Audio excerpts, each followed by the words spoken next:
Okay, good evening. I welcome you. And today's class is going to be very important, very important for the exams also. Students, तो amazing class है, बहुत मजा आएगा। और इसमें amines के बारे में हमने आपको बताया। अब इनकी केमिकल रिएक्शंस के बारे में हम डिस्कस करेंगे कि इनकी जो रिएक्शंस हैं अमीन्स की, वो केमिकल रिएक्शंस कौन सी हैं, केमिकल प्रॉपर्टीज क्या हैं अमीन्स की। स्टूडेंट्स, तो देखो कि केमिकल प्रॉपर्टीज के लिए हमें ये समझना पड़ेगा कि ये एमीन्स जो मैंने आपको लिखे, स्टूडेंट्स देखो, हमने आपको एमीन्स कैसे लिखे हैं, RnH2। और आपको तीन टाइप के एमीन्स मैंने बताए। स्टूडेंट, कितने टाइप के बताए? तीन टाइप के एमीन्स बताए हैं, RnH2, और तीन टाइप के एमीन्स बताए हैं हमने आपको। तो देखो कि अगर मैंने ये लिखा स्टूडेंट्स RnH2, यहां पर एक लोन पेयर ऑफ इलेक्ट्रॉन दिख रहा है स्टूडेंट्स आपको नाइट्रोजन पे, यस और नो, जल्दी बताओ। ये अच्छा, आपने क्या किया कि ये लो, अब इस तरह से एक और लगा दिया। ये मेरा R1 ग्रुप है, ये R2 ग्रुप है। अभी भी यहाँ पे लोन पेयर ऑफ इलेक्ट्रॉन है। अब एक हाइड्रोजन कम हो गई, इसमें दो हाइड्रोजन थी। अब आपने क्या किया, R1 और R2 और R3 लगा दिए। स्टूडेंट, आप देख रहे हैं कि अब एक भी हाइड्रोजन नहीं है।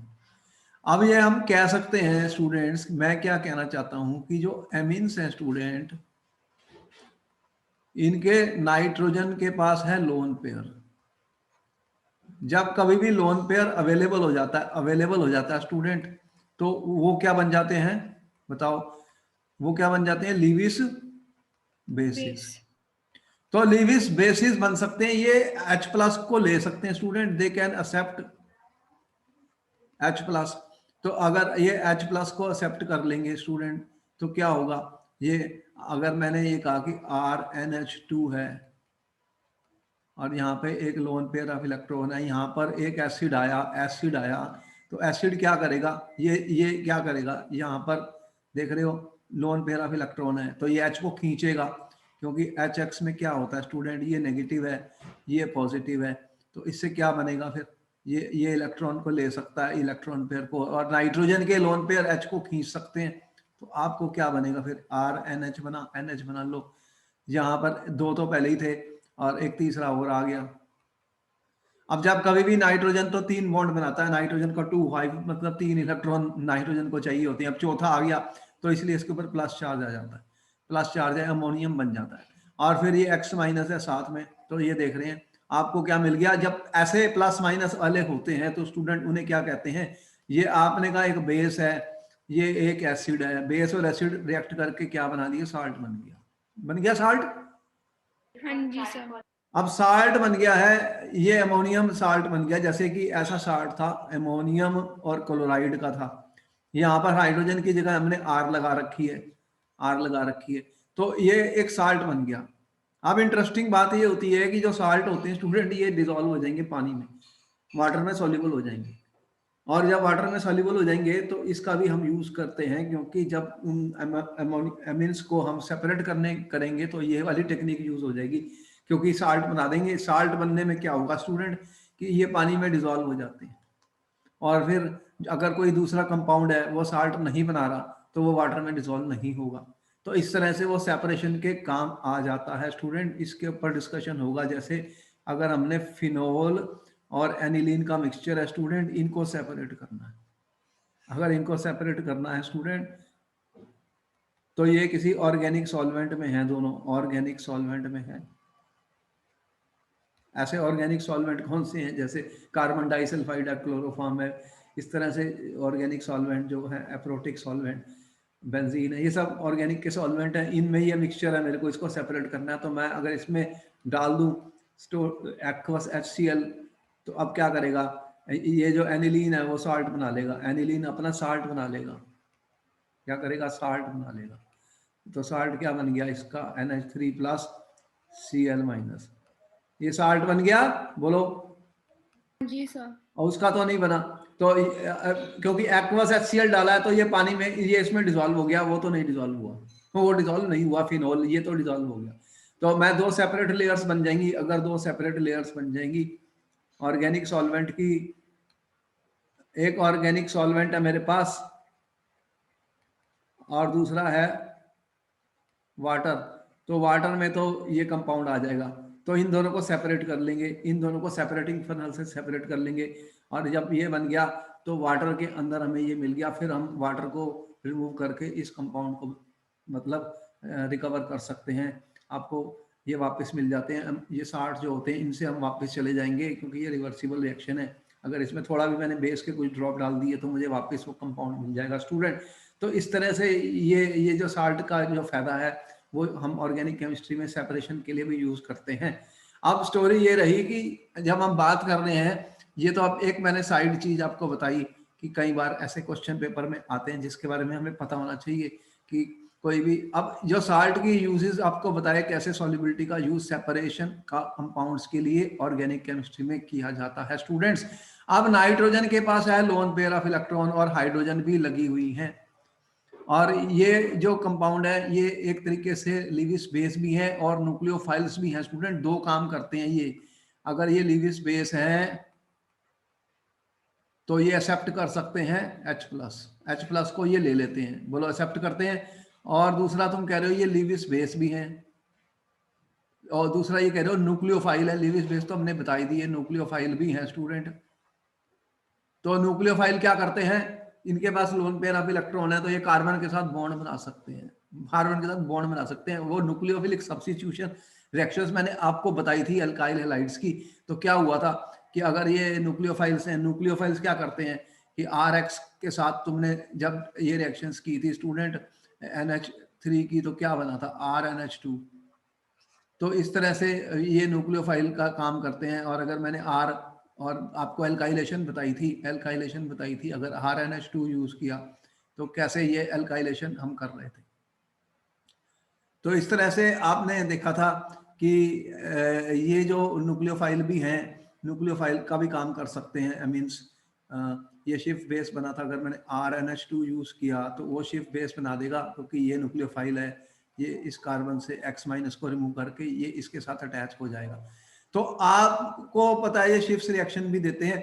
तो एमीन्स जो है वो रिएक्टिव है स्टूडेंट्स, मैं ये कह रहा हूँ ये रिएक्टिव है। Amines are reactive, amines are reactive organic compounds. Why they are reactive students? Because they can act as Lewis base, and second they can act as nucleophiles।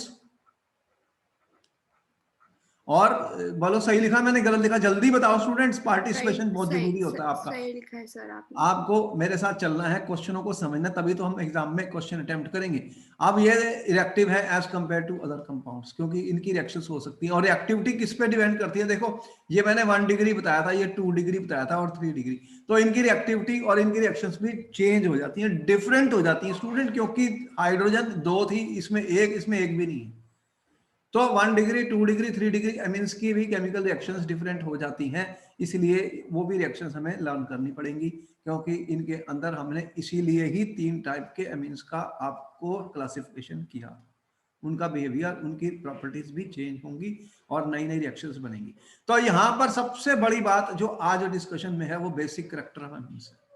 इसके ऊपर 100% क्वेश्चन आएगा, आपके ऑलरेडी एग्जाम में भी इसके ऊपर question दिया हुआ था, जो अभी पेपर आपका हुआ स्टूडेंट, जो उसमें भी बेसिसिटी के लिए एक क्वेश्चन दिया हुआ है आपको, एक या दो या ज्यादा, कि कंपेयर करो इनकी बेसिक स्ट्रेंथ। तो बेसिक बात तो ये है कि देखो मैंने यहाँ पे दिखाया कि ये नाइट्रोजन जो है इसके पास लोन पेयर ऑफ इलेक्ट्रॉन है, ये एसिड के साथ साल्ट बनाएगा। ये एनिलीन है, इसने एलिनियम क्लोराइड बनाया स्टूडेंट्स।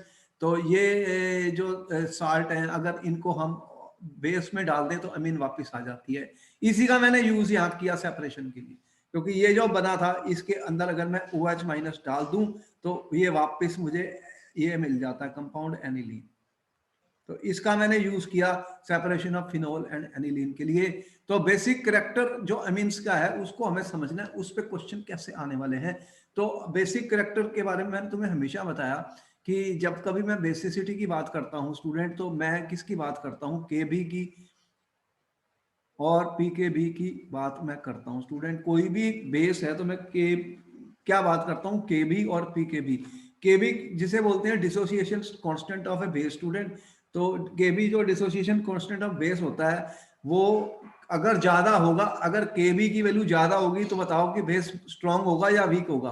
केबी की वैल्यू मोर, इसका मतलब क्या हुआ कि ये बेस स्ट्रॉन्गर है या वीकर है? जल्दी से बताओ स्टूडेंट, केबी की वैल्यू मोर, केबी की वैल्यू मोर कह रहा हूं। तो केबी, जब किसी भी रिएक्शन की केबी की वैल्यू ज्यादा हो जाती है, केबी का मतलब तो क्या है वो कि ये मेरा एमीन है, मैंने इसको ये लो रिएक्ट कर दिया वाटर के साथ, तो तुमने कहा सर ये तो बन गया RNH3+, क्योंकि इसने यहाँ से प्रोटॉन ले लिया, प्रोटॉन ले लिया, ये बेस है, ये एसिड बन गया यहाँ पर, और क्या बना स्टूडेंट? OH-। आपको समझ में आ गई मैं कैसे लिखता हूँ H और OH, ये माइनस है ये प्लस है, तो ये वाला H+ इसके साथ आ गया क्योंकि यहाँ पे लोन पेयर इलेक्ट्रॉन पड़ा था। तो अगर मैं इसकी केबी की वैल्यू निकालता हूँ, के निकालता हूँ, तो के कैसे निकालता हूँ मैं? आपको केमिकल इक्विलिब्रियम के चैप्टर में सारा हमने बताया था कि के क्या होता है इसका, RNH3+ होता है, फिर OH- होता है स्टूडेंट, और नीचे क्या आता है? RNH2 और क्या आएगा? H2O। वाटर जो है ज्यादा अमाउंट में होता है वो कांस्टेंट होता है, तो हम K/H2O को एक कांस्टेंट मान लेते हैं, जिसे KB कह रहा हूं मैं। तो KB की वैल्यू किसके ऊपर डिपेंड करती है? इस फार्मूले को मैं ऐसे लिख दूं स्टूडेंट, RNH3+, आप इसको करते जाइए मेरे साथ क्योंकि ये सारी चीजें आपके काम की हैं स्टूडेंट्स, और नीचे क्या रह जाएगा? RNH2। तो ये केबी की वैल्यू होती है। इसका मतलब ये हुआ स्टूडेंट्स कि केबी की वैल्यू बड़ी होगी तो ये ज्यादा बेस होगा, स्ट्रॉन्ग, ठीक है? बोलो, क्योंकि बेस का मतलब क्या है? इसने प्रोटॉन ले लिया, फॉरवर्ड डायरेक्शन में ज्यादा रिएक्शन होगी तो ये बेस है। फॉरवर्ड का मतलब ये है कि ये ऊपर वाला जो डिनोमिनेटर है वो बड़ा है स्टूडेंट, बड़ा है, तो केबी की वैल्यू मोर तो ये स्ट्रॉन्ग बेस है, केबी की वैल्यू लेस तो ये वीकर बेस बन जाता है। तो केबी की वैल्यू हमें पता होनी चाहिए, या कोई ना कोई टेबल बुक में होते हैं जिनमें एक्सपेरिमेंट करने के बाद वो केबी की वैल्यू देते हैं स्टूडेंट्स। बोलो मैंने सही बोला या गलत बोला? जल्दी से बताओ। सही बोला सर आपने। अब इसके बाद हम पी के भी बहुत यूज करते हैं, वो क्या होता है? -log(kb). तो मतलब क्या हुआ कि 1/1 आपने देखा पी के बी जो है हमारा 1/log(kb) है, तो इसका मतलब क्या हुआ स्टूडेंट कि ये रेसिप्रोकल है, ये बड़ा तो वो छोटा, वो बड़ा तो ये छोटा, तो इसलिए आप देख रहे हैं कि आपका जो पी के बी अगर कम होगा, पी के बी अगर लेस होगा तो वो स्ट्रॉन्ग एसिड होगा। तो मैं कह रहा हूं more the dissociation constant higher the basicity lesser the P K B, lesser the P K B, ये बी है, ये lesser the P K B higher the basicity of the amine. बोलो यहां तक सही है? कई बार वो हमें केबी की वैल्यू देते हैं, कई बार पीकेबी की वैल्यू देते हैं, कई बार कुछ भी नहीं देते, तो बताते हैं कि बताओ जी कौन सा ज्यादा बेसिक होगा। ये सारी ही बातों का फैसला आज हम करेंगे इस लेक्चर में। हो गया यहां तक? बोलो हाँ जी सर। आगे चलूं? हाँ जी। अच्छा, आप देखो कि हमें ये पता लगा कि एक केबी जो है और एक पीकेबी, ये हम यूज कर सकते हैं to compare the basicity of different amines। यहीं पे तो क्वेश्चन आने हैं कि amines आपको दे दिए, इनकी बेसिसिटी का ऑर्डर बताना है। तो देखो कि आपको ये वैल्यू एग्जाम में नहीं दी जाएंगी, ये तो हमने आपको वैसे शो करने के लिए दी है।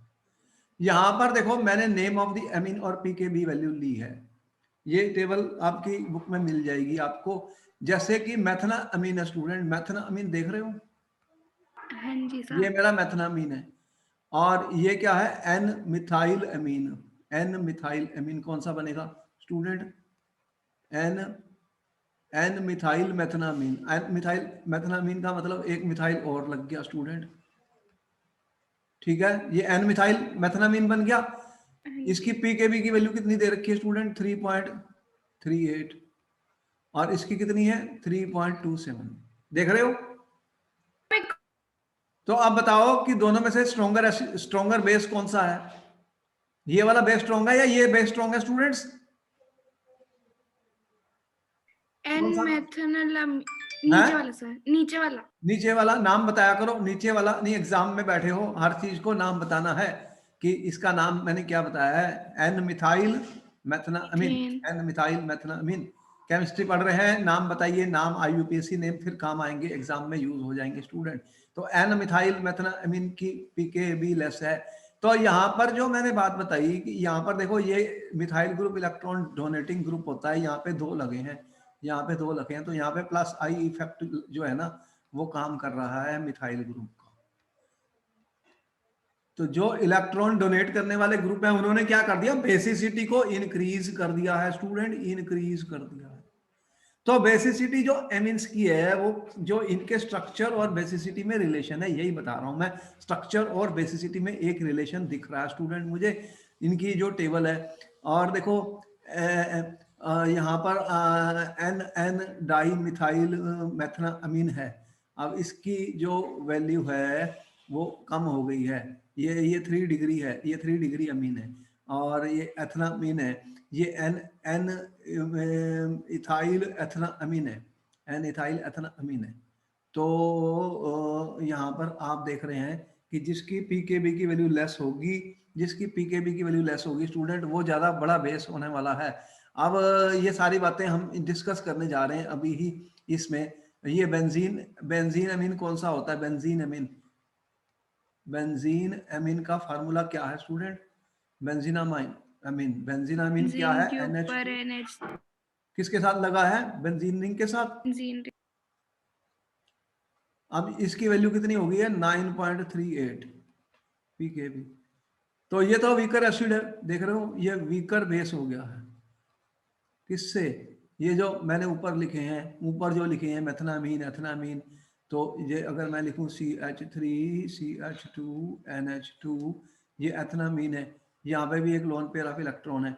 तो इसकी वैल्यू कितनी है, एथनामीन की 3.29 है इसकी pKb।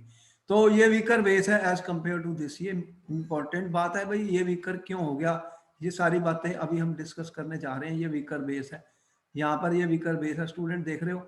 तो इलेक्ट्रॉनिक फैक्टर्स जो होंगे, इलेक्ट्रॉनिक फैक्टर्स कौन से काम कर रहे हैं स्टूडेंट, जिसके बेस पे बेसिसिटी के आंसर मिलेंगे। एक होते हैं इलेक्ट्रॉनिक फैक्टर स्टूडेंट, दूसरे होते हैं स्टेरिक फैक्टर, और तीसरा इस केस में एक और भी चीज होगी। अगर मैं गैस फेज में बात कर रहा हूं, गैस फेज में, तो सिर्फ ये इंडक्टिव फैक्टर या इलेक्ट्रॉनिक फैक्टर ही काम करेंगे। लेकिन अगर मैंने एक्वस फेज में बात की स्टूडेंट, एक्वस फेज में, एक्वस का मतलब वाटर के अंदर, वाटर के अंदर स्टूडेंट, तो अब क्या होगा, वाटर के अंदर ये NH2 दिख रहा तुम्हें, ये NH2 है स्टूडेंट, यहाँ पे R ग्रुप लगा हुआ है। तो वाटर क्या करेगा, ये भी, ये नेगेटिव है, देखो ये पॉजिटिव है, आपको दिख रहा है। और वाटर में क्या होता है, वाटर में इस तरह के ग्रुप होते हैं, पॉजिटिव और नेगेटिव। तो यहाँ पर वाटर भी आने वाला है, देख रहे हो। और तो ये जो वाटर के साथ और ये हाइड्रोजन लगी हुई है, देख रहे हो। तो ये इस तरह से हाइड्रोजन बॉन्डिंग भी बनने वाली है। तो वाटर के केस में सॉल्वेशन भी एक फैक्टर है, सॉल्वेशन हो रही है। ये सॉल्वेंट मतलब पानी के मॉलिक्यूल इनको सराउंड कर लेंगे, इनके चारों तरफ आ जाएंगे। अगर पानी के मॉलिक्यूल इनके चारों तरफ आ जाएंगे तो ये जो है, आप देख रहे हैं कि जब रिएक्शन होगी तो वो स्टेबिलिटी बढ़ सकती है, बढ़ सकती है। तो सॉल्वेशन का फैक्टर भी आएगा स्टूडेंट, सॉल्वेशन का फैक्टर भी अब आएगा जब इनकी बेसिसिटी एक्वस सॉल्यूशन में हम डिस्कस करेंगे। तो देखते हैं कि अब जो रिलेशनशिप मैं बता रहा हूँ, एनिलीन तो बहुत वीक बेस है एज कंपेयर टू दिस, क्योंकि यहाँ पर क्या हो रहा है कि बेंजीन रिंग जो होती है ये इलेक्ट्रॉन यहाँ पर खींच लेती है। तो ये इलेक्ट्रॉन अब नाइट्रोजन पे अवेलेबल नहीं है, ये डीलोकलाइज हो गए हैं ड्यू टू, इसका कौन सा इफेक्ट होता है, हमेशा मैंने बताया जब बेंजीन के ऊपर कोई ऐसा एटम या कोई ऐसा ग्रुप लगा हुआ है जिसके पास लोन पेयर ऑफ इलेक्ट्रॉन है, तो बेंजीन रिंग में कंजुगेशन है, ये इलेक्ट्रॉन पेयर यहाँ पे घूम सकते हैं बेंजीन रिंग के ऊपर, डीलोकलाइज हो जाते हैं। ये लोकल होता है तो ज्यादा बेसिक होता है, जब इलेक्ट्रॉन यहाँ से सारे बेंजीन रिंग में फैल जाते हैं और तो और पैरा पोजीशन पर देखोगे ये इलेक्ट्रॉन जा रहे हैं, तो उसके अंदर बेसिसिटी कम हो जाती है, क्योंकि availability of loan pair of electron less हो जाती है। तो when loan pair of electron is less available, basicity decrease हो जाती है। ये कौन सा इफेक्ट हमने बताया था, अमीनो ग्रुप में ऑपरेट करता है, प्लस आर इफेक्ट देख रहे हैं। तो ये रेजोनेंस जो है प्लस आर के कारण यहाँ पर इलेक्ट्रॉन डेंसिटी कम हो जाती है, यहाँ पर इलेक्ट्रॉन डेंसिटी बढ़ जाती है क्योंकि ये प्लस आई इफेक्ट है। तो प्लस आई इफेक्ट से बढ़ी और इससे कम हुई, इससे कम हुई। तो इसका रिजल्ट क्या हुआ? तो इसका रिजल्ट आप देख रहे हैं कि ये इसकी जो बेसिसिटी है बहुत कम हो गई है मीन से due two plus are effect. Student ऐसे क्वेश्चन पेपर में आने वाले हैं और हमें उनके आंसर देने पड़ेंगे, आंसर हमें उनके देने पड़ेंगे।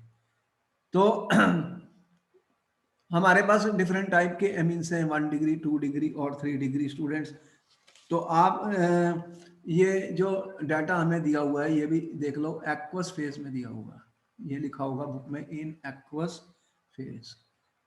ये जरूरी है क्योंकि स्टूडेंट गैस फेज में और एक्वस फेज में फर्क आएगा इनकी बेसिसिटी में, क्योंकि पानी के अंदर ये ऑर्डर है। गैस फेज में ऑर्डर चेंज हो जाएगा क्योंकि पानी के अंदर मैंने बताया कि एक नया फैक्टर है जो कि सॉल्वेशन हो गई है, उससे भी बेसिसिटी पर डिफरेंट आएगा। तो जब एक से ज्यादा फैक्टर हो जाते हैं बेसिसिटी के लिए तो उसकी कैलकुलेशन कॉम्प्लेक्स हो जाती है। तो ऐसे जो क्वेश्चन आपके पेपर में भी आया हुआ है जैसे उसके बारे में हमें ये कहना है कि फिर हमें जो एक्सपेरिमेंटल इंफॉर्मेशन है उसे याद करना पड़ जाता है, क्योंकि यहाँ पर एक से ज्यादा फैक्टर हैं जो बेसिसिटी को चेंज कर रहे हैं।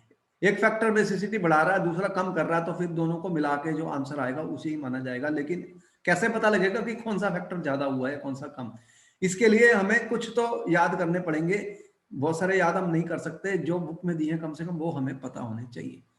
उसका सिर्फ ये मकसद है कि ये आपको बताना कि बेसिसिटी एक फैक्टर पे नहीं डिपेंड कर रही। When you dissolve the एमिन्स in water, student solvation और हाइड्रोजन बॉन्डिंग हो रही है, उससे बेसिसिटी चेंज हो जाएगी। और जो अगर आप गैस फेज में डिस्कस कर रहे हैं तो उसमें वाटर नहीं है, उसमें ये आपके इलेक्ट्रॉनिक फैक्टर इंडक्टिव इफेक्ट से हम बेसिसिटी को बता सकते हैं। तो अब हमारा जो मेन टॉपिक है वो है स्ट्रक्चर बेसिसिटी रिलेशनशिप। तो बेसिसिटी मैं ये कह रहा हूं एमिन्स की स्ट्रक्चर से रिलेटेड है। तो बेसिसिटी हम कह रहे हैं it depends upon the ease of formation of the cation by accepting a proton from the acid. More stable the cation is relative to amine, more basic is the amine. Student more basic is the amine. तो आप ये कह रहे हैं कि amine जो है आपकी, कोई भी एमीन जो है स्टूडेंट, ये आपका H प्लस एक्सेप्ट करने के बाद एक कैटायन बना रही है। कैटायन बना रही है, बोलो बना रही है कैटायन, पॉजिटिव आयन। ये H प्लस इसने ले लिया, इसके पास लोन पेयर ऑफ इलेक्ट्रॉन है, तो ये एक बेस है स्टूडेंट, बेस है। तो ये एक कैटायन बन गया है, कैटायन बना है जिसको ये क्या होता है, अगर ये बेस होता है तो ये कंजुगेट एसिड होता है। जब हमने थ्योरी पढ़ी थी एसिड बेस की, तो अगर ये स्टेबल हो गया स्टूडेंट, अगर ये जितना ज्यादा स्टेबल होगा उतना ज्यादा ये बेसिक होगा, जितना ज्यादा ये स्टेबल होगा उतना ज्यादा ये बेसिक होगा। कहने का मतलब ये है कि इसकी अगर पी के बी की वैल्यू अगर आपको दिख रही है ऐसे अराउंड 4 दिख रही है, 3.5 से 4 ऐसे दिख रही हैं, देख रहे हो इनकी जो पी के बी वैल्यूज की रेंज आपको दिख रही है, कहाँ दिखा रहा है ये 3 to ऐसे 4.5 की रेंज में दिख रही है पी के बी।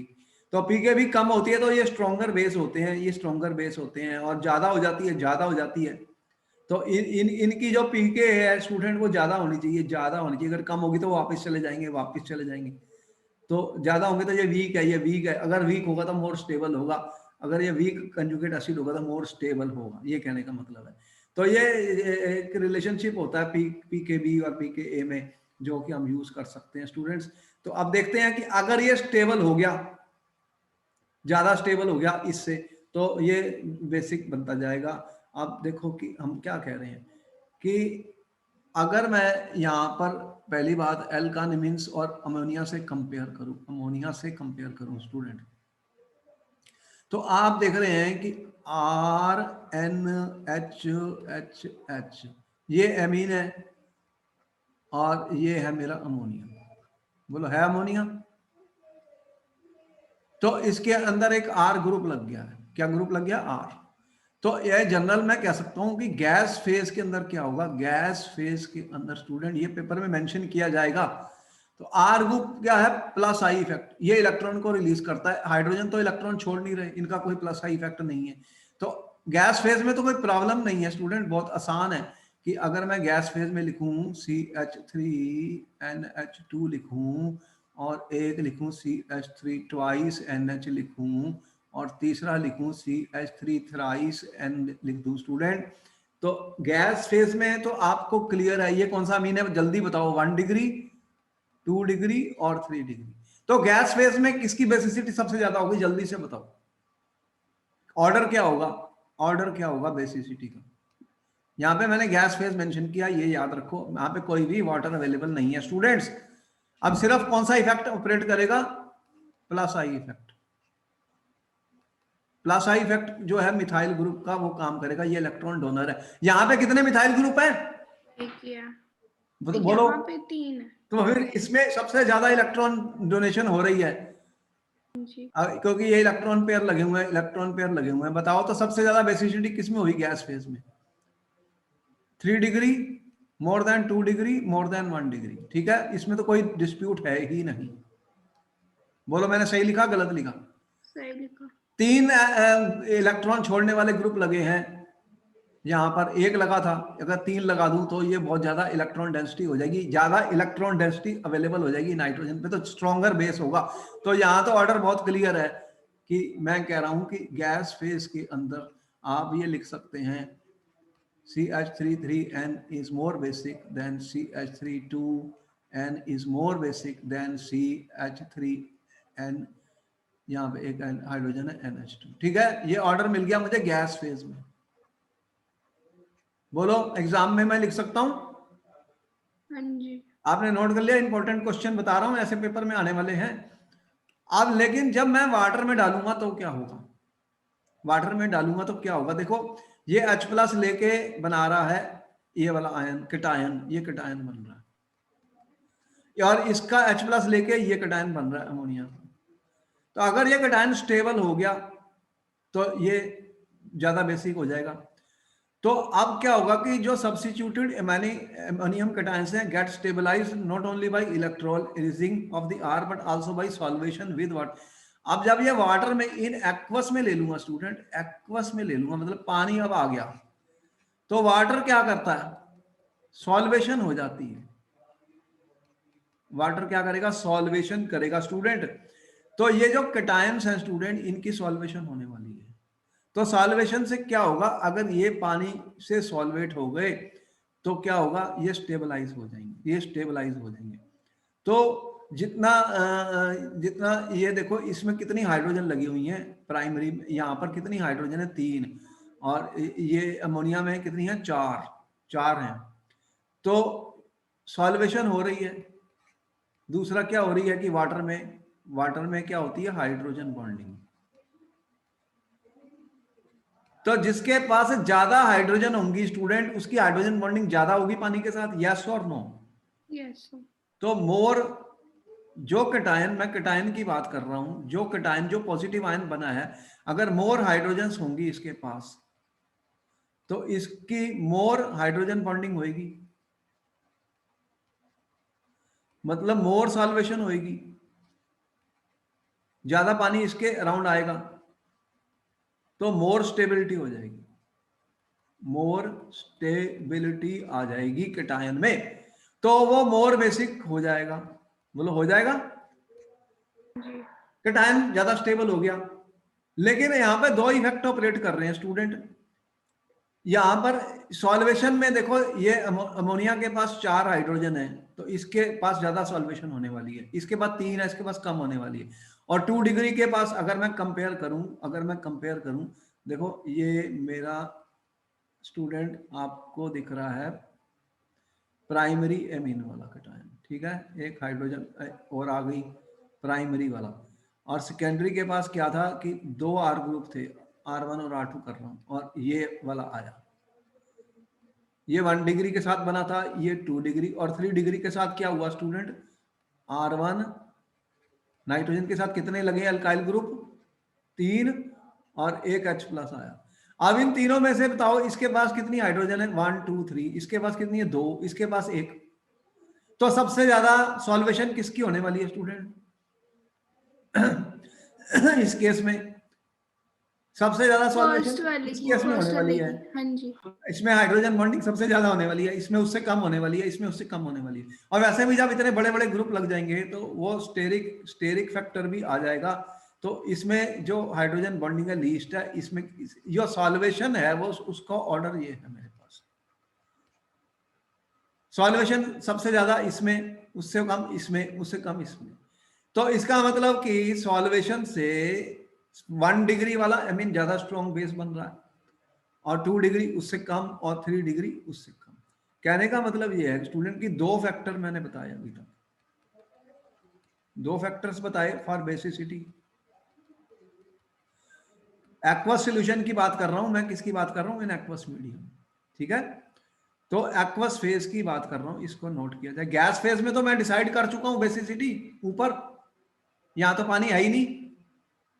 अब एक्वस फेज में स्टूडेंट जब वाटर होगा, तो एक तो आपने कहा कि ये इंडक्टिव इफेक्ट जो होता है उसमें 3 डिग्री का 2 डिग्री से ज्यादा है, और जो सॉल्वेशन का फैक्टर है वाटर का, उसमें 1 degree less than 2 degree less than 3 degree. तो 3 डिग्री सबसे कम सॉल्वेशन होती है, क्योंकि उसमें हाइड्रोजन बहुत कम है और बहुत बड़े बड़े ग्रुप हैं। तो अब ये दोनों, ये बढ़ाता है और ये उल्टा हो गया वाटर में। तो अब 2 फैक्टर काम कर रहे हैं जब पानी में मैं डालता हूं एमीन्स को। स्टूडेंट यहां पर मैंने दिखाया है decreasing order of extent of hydrogen bonding in water, order of stability of cations.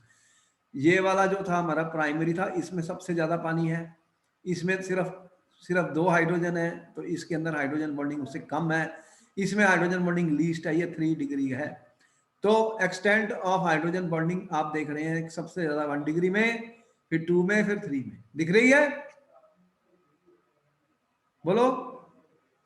तो इस केस में बेसिसिटी का ऑर्डर उल्टा हो रहा है और इंडक्टिव इफेक्ट का अंदर उल्टा हो रहा है। तो 2 फैक्टर्स के कारण इसकी बेसिसिटी हम डिसाइड करते हैं। तो अब क्वेश्चन आ गया पेपर में, जो आपके पेपर में भी आया हुआ है, आपके पेपर में भी आया हुआ है। स्टूडेंट्स यहां तक तुम्हें समझ आया तो मैं आगे चल रहा हूं, जल्दी बताओ, बोलो। हाँ जी सर। कितने फैक्टर मैंने यूज किए एक्वस में? 2। 2। और तीसरा भी है स्टेरिक, मतलब बड़े बड़े ग्रुप लगे हुए इसलिए उससे कम हो गया। तो दोनों एक दूसरे को अपोज कर रहे हैं, तो अब दोनों को ऐड करके जो रिजल्ट आएगा उसी को माना जाएगा। तो सारे तो हम नहीं बता सकते, लेकिन बुक में जो दिए उनको तो कर ही लो, उनको तो कर ही लो। अब यहाँ पे देखो, अब ये क्वेश्चन तुम्हारे पेपर का ही है, देखो ये आने वाला एग्जाम में। अब याद करो कि ये अगर मैं ये लिखूं, देखो CH3, ये 3CH3N है स्टूडेंट, यहाँ मिथाइल ग्रुप लगे हुए हैं, CH32N है, और तीसरा कौन सा है स्टूडेंट? CH3NH2, और एक अमोनिया। 4 चीजें मैंने आपको दी हुई हैं। अब इनको कंपेयर करना है और इनका ऑर्डर बेसिसिटी का ऑर्डर में लिखनी है student. Right in decreasing basicity. ठीक है, ये इंपॉर्टेंट क्वेश्चन बता रहा हूं, इंपॉर्टेंट क्वेश्चन बता रहा हूं, बोर्ड में भी आएगा। अब यहां पर मैंने कहा कि 2 इफेक्ट हैं, कौन से? इंडक्टिव, और दूसरा कौन सा है? Solvation by water. अब वो एग्जाम में लिखेगा order of basic strength in ethyl in aqueous solution, ये लिखा होगा, तभी मैं बात कर रहा हूं। अगर गैस में लिखता तो सीधा ही आंसर मैंने बता दिया तुम्हें, पहले ही बताया गैस फेज का।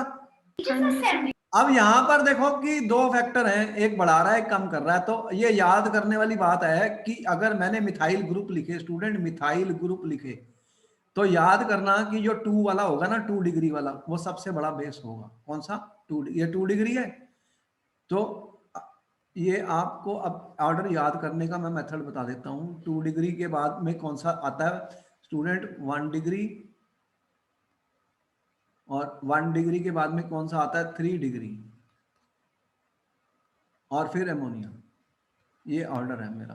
देखो अब कैसे याद करूंगा, ऑर्डर क्या हुआ? 2 1 3, 2 1 3, और ये अमोनिया।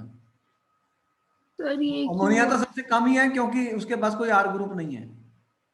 ठीक है, जी अब याद करने का तरीका बता सर, रहा 3 को हूं। पहले नहीं होना चाहिए था। है 3 डिग्री को पहले नहीं होना चाहिए था। मैं कह रहा हूं कि दो फैक्टर है, 3 डिग्री को पहले कैसे होना चाहिए था? ये गैस फेज में थोड़ी है, वाटर में है, सॉल्वेशन उसकी सबसे कम है 3 डिग्री की, इंडक्टिव इफेक्ट सबसे ज्यादा है लेकिन सॉल्वेशन उसकी सबसे कम है। दो फैक्टर लिखे मैंने, तो एक फिर तो लिखा सबसे है पहले 1 होना चाहिए था। 1 नहीं तो होना फिर चाहिए, 1 दो होना चाहिए फैक्टर है था। ना, एक थोड़ी है।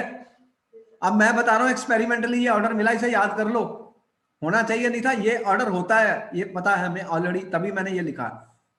ये अच्छा एग्जाम ओके के सर। लिए तुम्हें याद कर लो।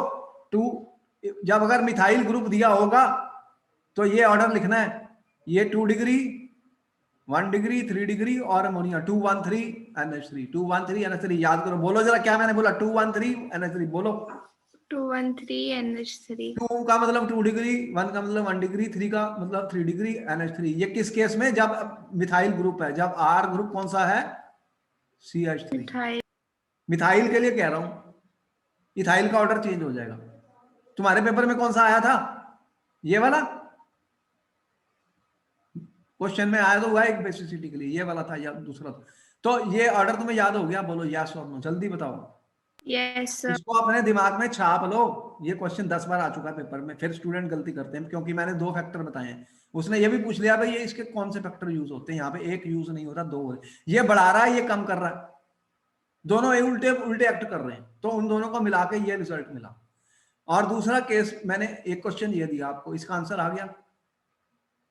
मिथाइल के लिए क्या आंसर है इसका? 213। सर जब अगर आर ग्रुप कोई और होगा तो मैं फिर कह क्या रहा हूं कि ऑर्डर जो होगा? अभी आर ग्रुप दो ही बता रहा हूं आपको, इससे ज्यादा नहीं बता रहा, क्योंकि आपको इससे ज्यादा नहीं आएंगे क्वेश्चन में, क्योंकि वो फिर हमारे पास इंफॉर्मेशन बुक में नहीं है। आपके सर कोर्स में दो ही है, दो ही बता रहा हूं, जो बता रहा हूं उतना ही कर लो, उससे ज्यादा नहीं करना, पक्के क्वेश्चन बता रहा हूं, ठीक है? जी सर। तो तुम्हें मैंने कहा कि अगर मिथाइल ग्रुप होगा तो कौन सा ऑर्डर लिखा तुमने याद करने के लिए? 213 दो एक NH। तीन नहीं याद कर सकते तुम? 213 का मतलब 2 डिग्री पहले लिखेगी, 1 डिग्री फिर 3 डिग्री और उसके बाद अमोनिया, हाँ ठीक है? जी सर। हाँ जी। अब अगर इथाइल का ऑर्डर आ गया, अब ये क्वेश्चन 1 था, क्वेश्चन 2 सिर्फ दो ही है हमारे, तो दूसरे में क्या हुआ? मिथाइल की जगह इथाइल लग गया, C2H5 3N लग गया, और फिर लगा C2H5 2 कर दिया तो NH लग गया, और C2H5 NH2 लग गया, और फिर NH3। अब मैंने ये दे दिया क्वेश्चन कि इनको अरेंज करना है student in decreasing basicity order. क्या क्वेश्चन आया? अरेंज। ये दो में से एक क्वेश्चन आता है हर साल पेपर में। तुम्हारे पेपर में कौन सा था, ये वाला था या ये वाला था? ऐसे याद नहीं। याद नहीं? अच्छा देख लेना, चेक कर लेना, अरेंज इन बेसिसिटी ऑर्डर। अब इस केस में क्या होता है स्टूडेंट, 2 डिग्री फिर भी सबसे आगे रहता है, ये 2 डिग्री वाला सबसे बड़ा है क्योंकि दो फैक्टर हैं। अब इस केस में ऑर्डर चेंज हो जाएगा, ये 1 वाला नहीं आता, ये फिर 3 डिग्री आता है। 2 के बाद कौन सा आता है? 3 3 डिग्री। डिग्री। और फिर 3 के बाद कौन सा आता है? 1 डिग्री। और फिर कौन सा आता है? अमोनिया। अमोनिया सबसे आखिर में है। अब ये ऑर्डर कौन सा हुआ, इसको याद कैसे करोगे? याद कैसे करोगे स्टूडेंट? इसमें क्या आया? 2 3 1, फिर अमोनिया आया। समझ में आई? हाँ जी सर। अरे दो ही तो नंबर याद करने हैं तुम्हें एग्जाम के लिए। हाँ जी सर हो गए। पहले 2 1 3 था, अब 3 और 1 को चेंज कर देना, और कुछ भी नहीं करना। इसको चेंज कर देना, इसको चेंज कर देना, इथाइल में लास्ट वाले को इंटरचेंज कर देना। मिथाइल का याद कर लो, इथाइल का इसी से बना दूंगा मैं। मिथाइल का 213 और फिर इन दोनों को चेंज कर देना, ये ऑर्डर है। ये क्वेश्चन आपके पेपर में भी आया हुआ स्टूडेंट, तो देख लो, ये फिर इंपॉर्टेंट है, ये एनसीईआरटी बुक में भी मिलेगा आपको, बोर्ड में बहुत बार आ चुका है। रीजन तुम्हें पता है? क्या रीजन बताएं, जल्दी से बताओ मुझे, 30 सेकंड देता हूं। रीजन बताओ, क्या रीजन है कि ऐसा ऑर्डर आ रहा है? रीजन बताओ। क्वेश्चन 3 दे दिया मैं तुम्हें, ये भी आया हुआ पेपर में। रीजन बताओ कि order of basicity, inductive effect और इन सॉल्वेशन। एक्वस फेज ये डिफरेंट है फ्रॉम गैस फेज। अब क्या आंसर बताया आपने? जल्दी बताओ, क्या क्या आंसर क्या लिखा है? दो फैक्टर सर कौन से फैक्टर हैं? सॉल्वेशन और हाइड्रोजन बॉन्डिंग। अरे उसके पहले एक इंडक्टिव भी तो बताया था। हाँ जी तो फिर दोनों लिखोगे ना पेपर में। इंडक्टिव इफेक्ट है, सॉल्वेशन, हाइड्रोजन बॉन्डिंग, और एक स्टेरिक फैक्टर भी है जो बड़े बड़े मोटे ग्रुप लग जाएंगे। ठीक है, चलो इस तरह से मैंने लिख दिया पेपर में। अब बात समझ में आ गई तुम्हें? अब तो नहीं गलत करोगे ये क्वेश्चन पेपर में? ये पेपर में आना है क्वेश्चन, इसलिए दिमाग लगा रहा हूं। अब तुम अपना दिमाग लगा लो, अगर कोई डाउट है तो दोबारा से पूछ लो। सर। कुछ ये चीजें होती हैं एक्वस क्या हमें है ना? याद करनी पड़ेंगी, बस इन्हें याद ही कर लो, ज्यादा दिमाग नहीं लगाना, तो याद ही कर लो। अब सर याद ये हो गया? एक्वस क्या है ना? एक्वस क्या है ना? एक्वस का ही तो कह रहा हूं मैंने, गैस की तो सीधी बता दी कि हाँ इंडक्टिव जी इफेक्ट हाँ लगेगा। जी हाँ अगर ये जी, गैस ओके। फेज में होते एग्जाम में तो फिर तो सीधा ही है कि 3 degree more than 2 degree more than 1 degree ammonia. बात समझ में आई? हाँ जी सर। अब इसमें कोई पानी नहीं है, सिर्फ एक ही फैक्टर है, इंडक्टिव इफेक्ट। इतना तो लिख सकते हो तुम। ये मैंने जो क्वेश्चन बताए इनके आंसर बताए हैं तुम्हें। तुम्हें बताओ कि एक क्वेश्चन तुम्हारा पेपर का बन चुका है। हो गया? हाँ जी सर। अच्छा चलो, अब देखो कि ये तो बेसिसिटी और स्ट्रक्चर के ऊपर हम क्वेश्चन कर रहे हैं। अगर मैंने एनिलीन ले ली स्टूडेंट, एनिलीन, बेंजीन, अमीन का तुमने देखा था पीकेबी कितना था एनिलीन का? बहुत कम था। क्या था? एनिलीन का क्या था? बहुत कम था एज कंपेयर टू CH3NH2।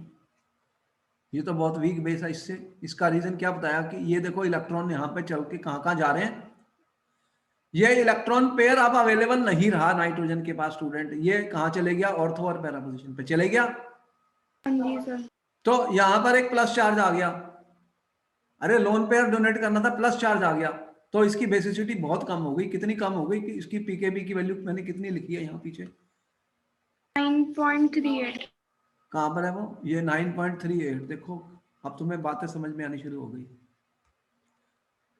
9.38 है इसकी पीकेबी स्टूडेंट, कितनी कम हो गई। और इसकी तो 3 पॉइंट समथिंग थी। तो देख रहे हो कि ये वीक बेस हो गया। तो इसका आंसर हमने क्या लिखा? Due to resonance the lone pair of electron is delocalised on the benzene ring. It is, जब लोन पेयर ऑफ इलेक्ट्रॉन की अवेलेबिलिटी ही नहीं है तो वो बेसिसिटी क्या हो गई? कम हो गई। तो पीकेबी की वैल्यू क्या हो गई स्टूडेंट? बढ़ गई। बोलो, बढ़ गई। ये क्वेश्चन आए हुए पेपर में, जो भी क्वेश्चन दे रहा हूं सब आए हुए पेपर में, अब इनको नोट करते जाओ। अब यहाँ पे हमने शो भी कर दिया आपको, शो भी कर दिया। अब इसका मतलब ये है कि अगर हमने एराइल अमीन्स को अमोनिया के साथ कंपेयर करना है, अमोनिया के साथ कंपेयर करना है स्टूडेंट, तो यहाँ पर आपको एक मिनट, इसमें क्या हमने अमोनिया की वैल्यू दी है आपको? अच्छा, यहाँ पे अमोनिया की वैल्यू नहीं दी। तो ये एनिलीन तो बहुत वीक बेस है, वो कहीं भी मिल जाएगी हमें। अगर मैं अब देखो कि अगर इलेक्ट्रॉन विदड्राइंग ग्रुप लग जाएंगे एरोमेटिक सिस्टम के साथ, बेंजीन रिंग के साथ, तो वो क्या करेंगे? इलेक्ट्रॉन को खींच लेंगे। अगर वो इलेक्ट्रॉन को खींच लेंगे तो बेसिसिटी क्या होगी? कम हो जाएगी। और अगर ऐसे ग्रुप लगा दूं जो इलेक्ट्रॉन को छोड़ते हैं स्टूडेंट्स, वो क्या करेंगे? यहाँ पे इलेक्ट्रॉन डेंसिटी बढ़ा देंगे, तो इनकी बेसिसिटी क्या होगी? इंक्रीज हो जाएगी। दो टाइप के ग्रुप्स होते हैं, एक इलेक्ट्रॉन रिलीजिंग, ये इलेक्ट्रॉन को छोड़ते हैं स्टूडेंट अपने रेजोनेंस से, और ये बेसिक स्ट्रेंथ को क्या करेंगे? इंक्रीज करेंगे। और जो इलेक्ट्रॉन विदड्राइंग ग्रुप है, ये इलेक्ट्रॉन को अपनी तरफ खींच लेते हैं स्टूडेंट, ये क्या करेंगे? बेसिसिटी को डिक्रीज करेंगे। बात समझ में आ गई? मैंने क्या लिखा? जो एराइल एमीन्स की बात कर रहा हूं, एराइल एमीन्स में, एराइल एमीन्स कौन से हैं स्टूडेंट? ये वाले NH2 वाले। किसके साथ जुड़ी हुई है? NH2 किसके सिर पे बैठी है? बेंजीन पे। अगर यहां पर इलेक्ट्रॉन विदड्राइंग ग्रुप लगा दिए तो वो इलेक्ट्रॉन को खींचेंगे, हाँ जी। तो इसकी बेसिसिटी कम हो जाएगी। क्या हो जाएगी? कम हो जाएगी। बोलो, लेस हो जाएगी। हाँ जी। लेस का मतलब पीकेबी बढ़ेगी। और अगर मैंने ये कहा कि अगर इलेक्ट्रॉन रिलीजिंग ग्रुप लगा दिए ये बेसिसिटी इंक्रीज हो जाएगी। तो आपने क्या किया कि ये नाइट्रोजन के इलेक्ट्रॉन, नाइट्रोजन के पास इलेक्ट्रॉन पेयर है, यहाँ पर ऐसे ग्रुप लगा दिए जो इलेक्ट्रॉन डोनेटिंग ग्रुप है, डी, ये विथड्राइंग वाले हैं, तो यहाँ पे बेसिसिटी बढ़ रही है, तो ये इंक्रीज करेंगे इसकी बेसिसिटी को, यस और नो। हाँ जी। तो ऐसे ही तो क्वेश्चन आने वाले पेपर में। अब आपको अब इसके ऊपर क्वेश्चन आएंगे स्टूडेंट्स। यहाँ तक समझ में आ गया? हाँ कोई जी। डाउट है तो पूछ लो। नहीं यार, जल्दी नहीं होती, तुम अपना देखो, जितने भी क्वेश्चन पेपर में आने वाले हैं उनमें समझ के, सोच समझ के आंसर लिखना। रट्टेबाजी नहीं चलेगी, इस बात की तुम्हें समझ आ चुकी है। आज तुम मेरे साथ क्यों पढ़ रहे हो? इसलिए पढ़ रहे हो कि मैं तुम्हें पूरा समझाता हूँ, एक एक वर्ड को समझाता हूँ, जो इंपॉर्टेंट है उसके ऊपर ज्यादा दिमाग लगाता हूँ, और ये भी बताता हूँ ये क्वेश्चन आए हुए पेपर में। ज्यादा मेरे लेक्चर में क्वेश्चन आंसर होते हैं, आपको समझ आ रही है? सारे क्वेश्चन आंसर मैंने डिस्कस कर देता हूँ प्रीवियस ईयर्स के। अब देखो क्वेश्चन आ गया, क्वेश्चन ही तो करने हैं, उसी से ज्यादा समझ आएगी। Arrange the following in decreasing order of basic strength. Student, आपके सामने स्क्रीन पे क्वेश्चन आ गया, आपको क्या दिया हुआ है? एक तो ये दिया हुआ है एनिलीन, दूसरा क्या दिया हुआ है? Arrange the following in BC, ये दिया हुआ है C2H5NH2। अब यहाँ पे मैंने कोई वाटर तो लिखा नहीं, लिखा है कोई वाटर? नहीं कुछ नहीं सर। लिखा। तो अब सिर्फ इंडक्टिव इफेक्ट लगाऊंगा मैं, क्योंकि एक्वस नहीं लिखा। और कौन सा दिया है? ये 1 डिग्री वाला है, और ये कौन सा है? 2 डिग्री। 2 डिग्री वाला है, और फिर अमोनिया है। फिर अमोनिया। स्टूडेंट, इनका ऑर्डर आपको लिखना है।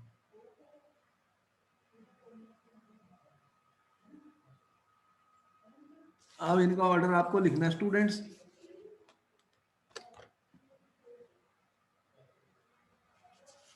आपको हम जो बता रहे हैं सारे इंपॉर्टेंट क्वेश्चन है स्टूडेंट्स, इनका आंसर हमें आने चाहिए, क्योंकि ये क्वेश्चन पेपर में आते हैं और आए हुए हैं। सबसे पहले C2H5NH2 होगा। हाँ, पहले सबसे पहले कौन सा है? C2H5NH2। डाई 2 डिग्री वाला देख रहे हो? हाँ, 2 डिग्री वाला होगा। हाँ। ये वाला, फिर C2H5NH2। ये 1 नंबर पर आया, ये 2 नंबर पर आया, और फिर एनालीन। एनिलीन नहीं, उससे भी वीक हो गया अमोनिया से, क्योंकि यहाँ इलेक्ट्रॉन रेजोनेंस से विड्रॉ हो गई। ये 3 नंबर पे आया, ये लास्ट में आया। ओके। ये लास्ट में आया। देखो अब ऑर्डर क्या बना स्टूडेंट, सबसे बड़ा कौन सा है? क्वेश्चन 1 का आंसर लिख रहा हूं। क्वेश्चन 1 का आंसर एग्जाम में तुमने क्या लिखा student? C2H5 twice NH is more than C2H5NH2 is more than NH3 is more than NH2। ये अमोनिया से भी वीक हो गया, क्योंकि इलेक्ट्रॉन पेयर तो इसके पास है ही नहीं। अरे इसके इलेक्ट्रॉन तो बेंजीन रिंग खींच के ले गया, या नहीं था? खींच के देखा नहीं था? हाँ जी, हाँ जी। यहाँ पे 2 प्लस आई इफेक्ट लगे हैं, यहाँ पे 1 प्लस आई इफेक्ट लगा है C2H5 का। ये इलेक्ट्रॉन छोड़ते हैं, ये इलेक्ट्रॉन छोड़ता है। यहाँ पे 2 है ना, ये अमोनिया है, इसमें कुछ भी नहीं। और इस पे क्या हुआ? प्लस R इफेक्ट से ये इलेक्ट्रॉन चले गए बेंजीन से। ये क्वेश्चन का आंसर कर दिया स्टूडेंट तुमने? बोलो। हाँ जी सर। देखो ऐसा क्वेश्चन पेपर में आने वाला है, उसी के ऊपर डिस्कशन चल रही है। अब नेक्स्ट क्वेश्चन स्क्रीन पे आ गया तुम्हारे। क्वेश्चन 1 का आंसर तुमने कर दिया, वेरी गुड, अच्छा आंसर किया तुमने। क्वेश्चन नंबर नेक्स्ट बताइए, 4th number, arrange the following in increasing order of their basic strength. कोई भी क्वेश्चन पेपर में आएगा। अब 4th क्वेश्चन आ गया मेरे सामने स्टूडेंट। 4th क्वेश्चन का आंसर क्या लिखोगे? इसमें क्या है?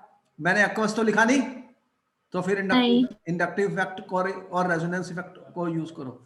ये है C2H5 है, ये C6H5NH2 है, ये अमोनिया है, ये C6H5CH2NH2 है, और ये है। अब बताओ कि सबसे बड़ा कौन सा है? अगर कोई डाउट होता है ना, मैं इनको खोल के लिख लेता हूँ स्टूडेंट, खोल के लिख देता हूँ। देखो तुम्हें क्वेश्चन पेपर में आना है ये, अगर कोई डाउट होता है तो खोल के लिख लिया करो स्टूडेंट्स, खोल के। ओपन कर लेता हूँ इसको, ये बॉक्स लगता है तो बॉक्स को, डब्बा अगर डब्बे में सामान है उसको खोलोगे तो पता लगेगा ना उसमें क्या सामान है। तो मैं डब बॉक्स को खोल देता हूँ। लो ये NH3 है, यहाँ पे है ये लोन पेयर, इसके पास है या चले गए कहीं या और पड़ गए। और दूसरा कौन सा है, यहाँ पे क्या हुआ है, ये CH2 के बाद NH2 लगा है।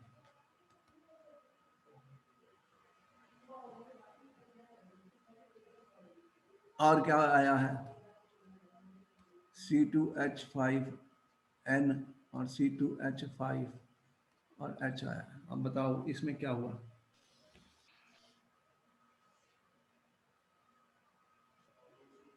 सबसे पहले एनिलीन होगा। क्या होगा, एनिलीन बेसिक होगा।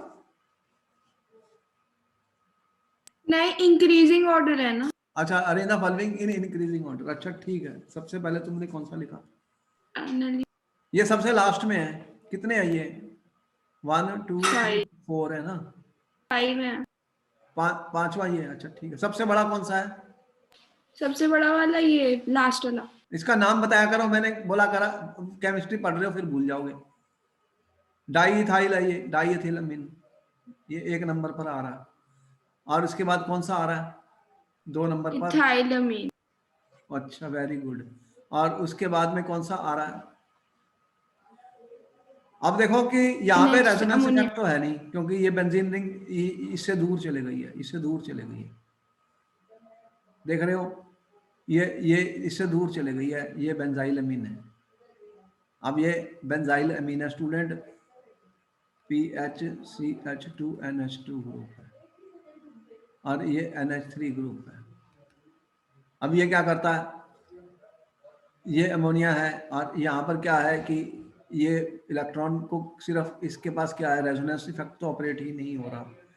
अब रेजोनेंस इफेक्ट नहीं चल रहा यहाँ पर, तो अब क्या हो सकता है फिर, यहाँ पर एक सोचने वाली बात है कि इन दोनों में से बड़ा कौन है, इन दोनों में से बड़ा कौन है।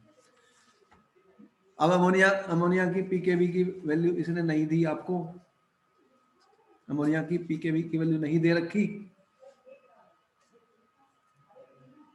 तो ये बेसिकली ये इस कार्बन के साथ लगा हुआ CH2, ये sp3 वाला, ये तो ये वाला इससे ज्यादा बेसिक हो जाएगा अमोनिया से, ठीक है। तो तो अब आपके पास क्या अमोनिया ऑर्डर आएगा, है, फिर थर्ड अमोनिया आएगा, फिर ये आएगा। है? ये अमोनिया से ज्यादा बेसिक है ना, अमोनिया से ज्यादा बेसिक है, तो फिर ये तो थर्ड पे आया, थर्ड पे, फोर्थ पे होगा और फोर्थ पे। मतलब फोर्थ तो मेरा सबसे लीस्ट बेसिक है, लीस्ट बेसिक कौन सा लीस्ट तो हुआ, फिर एनालिन नहीं होगा। ये एनिलीन थोड़ी है। नहीं, मैं बोल रही हूँ लीस्ट बेसिक एनालिन होगा। हाँ लीस्ट बेसिक एनिलीन है, ये हाँ, तो ये फोर्थ होगा, वो फिफ्थ होगा। ये आया और इसके बाद फिर ये, चलो तो अब ये ऑर्डर हमने लिखे हैं स्टूडेंट कि सबसे बेसिक, नंबर 2 पे बेसिक, और ये इन दोनों में से इसमें sp3 है लगा हुआ, कार्बन 1 2 3 4, ये 3 पर है और ये 4 पर है। अब ये ऑर्डर बेसिसिटी का हमारे पास आ रहा है। जब सर, तक आपको एक्वस फेज नहीं लिखा, ये नहीं लिखा हुआ, तो फिर मैं इलेक्ट्रॉनिक फैक्टर्स का ही यूज कर रहा हूँ। सर ये जो आपने फोर्थ पे लिखा है, किसका नेम क्या है? ये बेंजाइलमीन है। सर, ये बेंजाइलमीन और अमोनिया में से ज्यादा बेसिक कौन है? अब ये इससे ज्यादा बेसिक हो गया क्योंकि इसमें ये CH2 ग्रुप इसके साथ लग गया ना, तो ये भी अपना अपना इलेक्ट्रॉन छोड़ सकता है अब उस हिसाब से, क्योंकि वो इफेक्ट तो दूर हो गया, इससे रेजोनेंस वाला नहीं है। क्योंकि अगर हम इन दोनों को भी कंपेयर करें, इसकी कोई वैल्यू हमने दी थी पीछे, एक मिनट देख लेते हैं, टेबल मैंने एक ली थी, बेंजाइलमीन लिखा यहाँ, फिनाइल मेथनामीन, इसकी वैल्यू देखो ना 4.70 है। फिनाइल मेथनामीन क्या है, ये फिनाइल मेथनामीन ही तो है, फिनाइल मैथनामीन देख रहे हो, फिनाइल मैथनामीन, इसको बेंजाइल अमीन भी कहते हैं। इसकी वैल्यू कितनी है? 4.7। कहाँ गया फिनाइल मैथन? 4 pKb है 4.70। तो देखो हर चीज को सोचना है। ये बेंजाइल अमीन जो है ये फिर अमोनिया से ज्यादा बेसिक हो गया यहाँ पर, ठीक है। तो देख रहे हो कि इसकी वैल्यू, क्योंकि यहाँ पे ये CH2 ग्रुप लगा हुआ है ना, बेंजीन तो दूर हो गई इससे, इससे रेजोनेंस इफेक्ट नहीं ऑपरेट कर। ये इलेक्ट्रॉन CH3 वाले जो होते हैं, जैसे ये इलेक्ट्रॉन दे सकते हैं स्टूडेंट, इनके ऊपर एक इफेक्ट ऑपरेट होता है। तो जैसे कि हमने इंडक्टिव इफेक्ट बताया था। तो यहाँ पर जब अगर एक्वस फेज नहीं दिया हुआ, तो कौन से फैक्टर्स की मैं बात कर रहा हूँ? इलेक्ट्रॉनिक फैक्टर्स की। इलेक्ट्रॉनिक फैक्टर में कौन कौन से हैं? यहाँ पे मैं ज्यादातर यूज कर रहा हूँ इंडक्टिव और रेजोनेंस, ठीक है। और अगर एक्वस फेज मैंने लिख दिया तो फिर उसके अंदर ऑर्डर जब आपको बताए हैं, मेनली दो ही सीरीज बताई है, एक मिथाइल अमीन की और एक इथाइल अमीन की। उन दोनों में से कोई भी क्वेश्चन आएगा उसमें जो है फिर सॉल्वेशन का भी फैक्टर है, हाइड्रोजन बॉन्डिंग का भी है, स्टेरिक फैक्टर्स भी है। तो ठीक है, फिर ये आपको कुछ होमवर्क दिया गया है, आप इसको कर लीजिए और फिर मैं आपको मिलता हूँ नेक्स्ट क्लास में। ये सबसे इंपॉर्टेंट टॉपिक है, इस पे बहुत ही क्वेश्चन आने वाले हैं, पक्के क्वेश्चन आने वाले हैं बेसिसिटी ऑफ एमीन्स के ऊपर। Okay sir. तो मैं जो बात बता रहा हूँ उसको नोट कर लिया करो कॉपियों पे, और बाद में वीडियो सुनना चाहो सुन सकते हो। बेसिसिटी ऑफ एमीन पे 100% क्वेश्चन आएगा, आपके पेपर में भी था, उसका आंसर हम कर चुके हैं यहाँ। और आपको ये केयरफुल रहना है कि वो गैस फेज की बात कर रहा है या एक्वस फेज की बात कर रहा है, उसके रीजन भी आपको पता है। तो एमीन का एक इंपॉर्टेंट टॉपिक है, इनकी रिएक्शन ज़्यादा होती है, न्यूक्लियोफाइल भी है और बेस भी है। तो फिर ठीक है, मैं मिलता हूँ आपको नेक्स्ट क्लास में। Okay sir. और अपनी तैयारी पूरी रखो। आपका पेपर मैंने देख लिया, बहुत ही बढ़िया आसान पेपर है, मज़ेदार है, उसको मैं किसी टाइम पे भी डिस्कस कर दूंगा, पहले कोर्स कर लो। और जितने भी छोटे छोटे क्वेश्चन मैं बता रहा हूँ, ऐसे ही क्वेश्चन आने वाले हैं ऑब्जेक्टिव फॉर्म में या असर्शन, और उसमें ऐसे ही यही क्वेश्चन बस घूम के आ जाएंगे। 4 कंपाउंड दे दिए, बताओ इनमें से बेसिक कौन सा? ऑर्डर आपको लिख दिया उसने, अब आपने डिसाइड करना है कि कौन सा ऑर्डर सही है। तो सोचना पड़ेगा, देखो जल्दबाजी में गलती होगी। अब बात हमें जिनको समझ में आ चुकी है वही कर सकते हैं, जो स्टूडेंट सिर्फ रट्टेबाजी करेंगे वो आउट है। समझ में आ गई? हाँ जी सर। तो ठीक है फिर, okay then I will meet. Okay, thank you sir. Okay.